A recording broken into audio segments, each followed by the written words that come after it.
All right, guys, we're here with Emily Ortego right here at Rock and Bowl. We're about 30 minutes out from a songwriter round that you're going to be playing in. I'm excited to hear that. You're from Opelousas? That's right.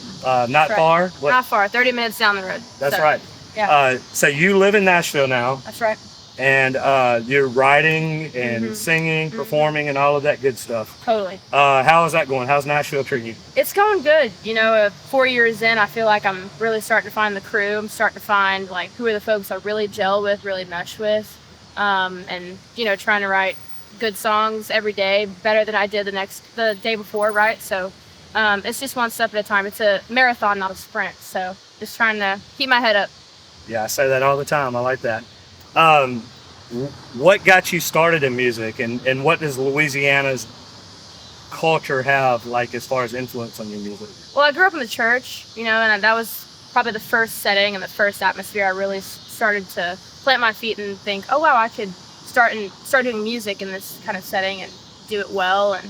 And my parents nurtured that from a really young age. So whenever I got into high school and into college, I stayed in the church and I stayed, playing music in a way that felt good to the soul, and so I try to carry that with me still out in Nashville. I just try to do what feels good, try to play what feels good to me and to the friends and to the family. So as long as I stay on that trail, I think I'm doing all right. So it sounds like you're more concerned about writing what is right for you than writing what's going to be commercially successful. Sure, totally, yeah. I find chasing what is commercially successful, I'm already behind the eight ball, right? Because if it's successful now, it won't. If I try to chase it now, it's like I'm already 2 years behind, right? So I always try to think, okay, if it feels good to me, then I should be chasing this, right? I can't chase what someone else is doing right now, right? I gotta chase what I want. So that's what I try to lean with.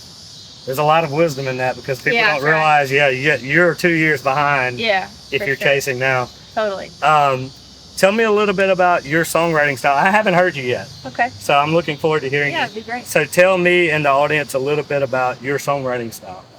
My style really is like, I'm always playing guitar. I'm always the girl in the room or the person in the room that has the guitar. So I always lead with, if I'm playing a riff or something that feels good, or if it feels like it's in a pocket or it has a different sound to it than I've heard before, I always lean with that. So I find myself being the melody guy, the person that, what is this going to sound like? Because that's over half of it, right? We can put any kind of words we want into it that we feel or we want to preach about or something like that. But if it doesn't sound like it writes, then you lose, right? You lose the magic of it. So I always try to be the music one. So that's it. Yeah. This area, let's just say the Lafayette area and surrounding, so much talent. Yeah. In so many different genres. Are there influences that are from this area or surrounding areas that you grew up that influenced you? For sure. Like Mark Broussard's a big one. I remember whenever I was 12 years old, I remember playing at I was in this recital. Jason Homan was teaching me guitar at St. Ignatius in Karen Crow, and there's a church right in that area, and Mark Broussard was in there at the time at the recital, and he sang Oh Holy Night that night, and I'll never forget it. And I remember as a 12-year-old kid, I'm watching him wail, like I'm watching him be so like incredibly on, right? And that at 12 years old, I'm like, gosh, that's insane. I want to do that, right?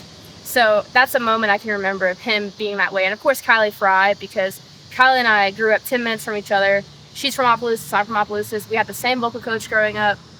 We've written together a few times, right? So if I could think about two people from the hometown, from where I came from, that's who I can think of for sure. So Kylie is great, Mark's great. I'm happy to have been exposed to them as a young kid. So that's a great answer.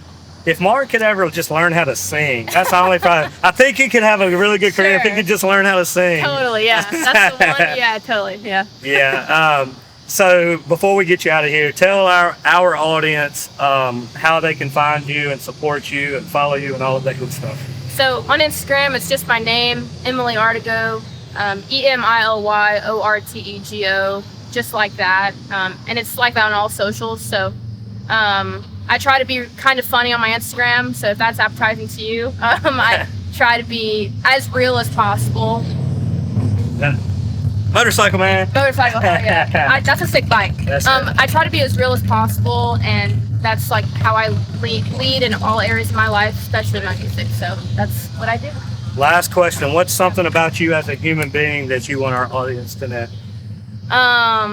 Wow, that's a good question. I guess something super niche about me is that at this current moment in my life, my favorite dessert is the Tres Leches cakes from Whole Foods, and if you know, you know, right? And so there was a long period of time, maybe not the last few months, before and after every show, I'd have a piece of that, and it was so good. So, anyway, that's the one thing I came to mind when you said that. So. Fair enough. Well, thank you for hanging. Thank you. Thank Looking you so forward much, to seeing it. I appreciate it.